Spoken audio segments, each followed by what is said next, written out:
নমস্কার, আমি মৌসুমি টেস্টি ট্রিটসে আপনাদের সকলকে স্বাগতম। চলে এসেছি নতুন একটা সবজি রেসিপি নিয়ে। তৈরি করে দেখাবো ঝিঙে দিয়ে মুখে লেগে থাকার মতন একটা রেসিপি। এর স্বাদ কিন্তু অসাধারণ হয়। তাহলে চলুন শুরু করা যাক রেসিপিটি।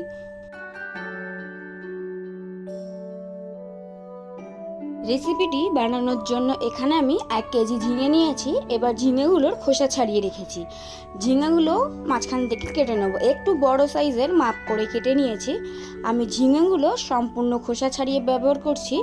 আপনারা সম্পূর্ণ খোসা না ছাড়িয়ে একটু খোসা গায়ে লেগে লেগে থাকবে এরকমভাবেও ব্যবহার করতে পারেন।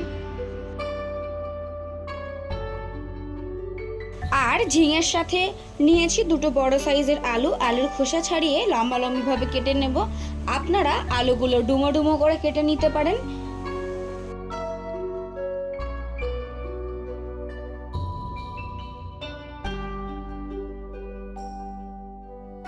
দেখুন ঝিঙেগুলোকে আমি এইভাবে বড় বড় টুকরো করে কেটে একটা প্লেটে তুলে নিয়েছি।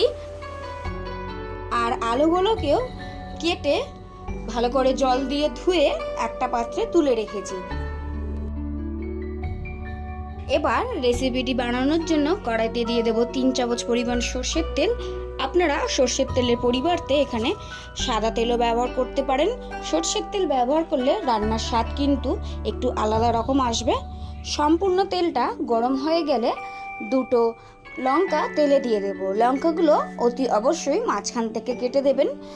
আর দেব 1 চামচ পরিমাণ 5 ফোড়ন। 5 ফোড়ন দেওয়ার পর 10 থেকে 20 সেকেন্ড সময় নিয়ে ভেজে নেব।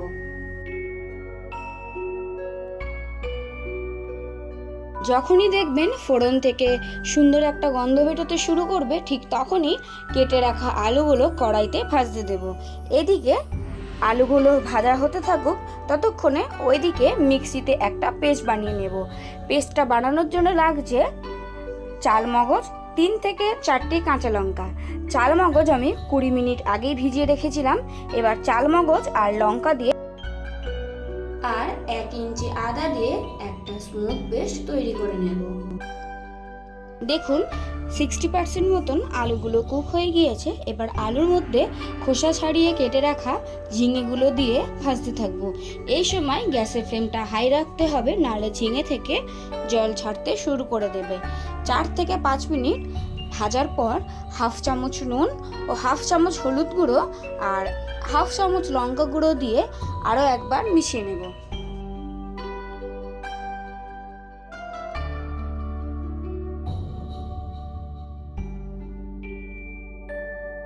মশলাগুলো মেশানোর পর চালমগজ আর লঙ্কার যে পেস্টটা বানিয়ে রেখেছিলাম সেটা এবার কড়াইতে দিয়ে সমস্ত সবজির সাথে মিশিয়ে নেব।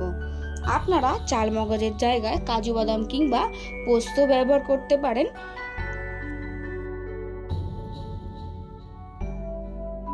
এই রেসিপির স্বাদ বাড়ানোর জন্য দেব 50 গ্রাম মতন টক দই। আপনারা চাইলে টক দই ব্যবহার করতেও পারেন, না হলে টক দই স্কিপ করতে পারেন। টক দই দিয়ে ভালো করে মিশিয়ে নিতে হবে সাথে সাথে, না হলে টক দই কেটে যাওয়ার সম্ভাবনা থাকে।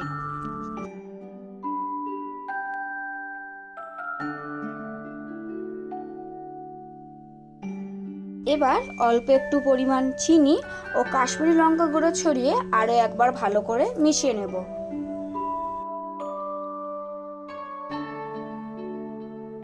সব মশলাগুলো ভালোভাবে মেশানো হয়ে গেলে 1 কাপ পরিমাণ জল দিয়ে 7 থেকে 8 মিনিট সময় নিয়ে ফুটতে দেব। দেখুন জলটা অনেকটাই শুকিয়ে এসেছে আর আলুগুলো খুব ভালোভাবে সেদ্ধ হয়ে গিয়েছে। এবার এটা একটা পাত্রে নামিয়ে নেব। এই ঝিঙে রেসিপিটি আপনারা গরম ভাতের সাথে কিংবা রুটির সাথে খেতে পারেন।